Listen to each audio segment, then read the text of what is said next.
उत्तर प्रदेश के गाजियाबाद लोकसभा क्षेत्र से बीजेपी के प्रत्याशी अतुल गर्ग हमारे साथ बातचीत करने के लिए हैं और खास बात यह है कि अपने बूथ पर सबसे पहला वोट इन्होंने डाला है, यानी कि वोटर नंबर 1 ये अपने बूथ के हो गए हैं। आप अपने बूथ पर नंबर 1 रहे, लेकिन इस गाजियाबाद में नंबर 1 रहेंगे या नहीं रहेंगे उसके लिए कितने आश्वस्त हैं? क्योंकि इस बार कहा जा रहा है कि कंपटीशन टफ हो गया। कोई कंपटीशन नहीं है, अंतर इतना ही समझो जितना पिछली बार लोक विधानसभा में 1,54,000 वोट बीजेपी को मिला था और कांग्रेस को 11,000।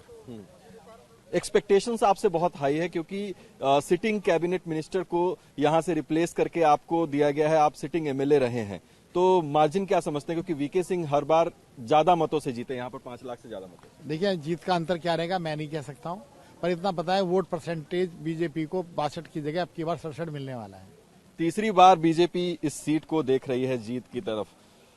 क्या मुद्दे रहे? आपको लगता है कि कुछ स्थानीय मुद्दे रहे जिसमें कि लैग बिहाइंड भी कर रहे थे? वोटिंग का मुद्दा स्थानीय नहीं है, वोटिंग का मुद्दा केवल नरेंद्र मोदी को प्रधानमंत्री बनाने का है।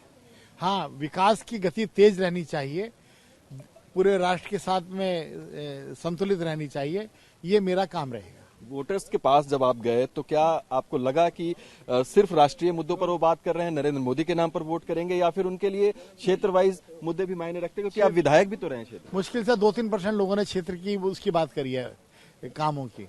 किसी ने काम की बात नहीं करी, सबने नरेंद्र मोदी के नाम पर वोट दिया। यानी कि नेशनल मुद्दों पर ही चुनाव है, मोदी चेहरा है। मोदी चेहरा।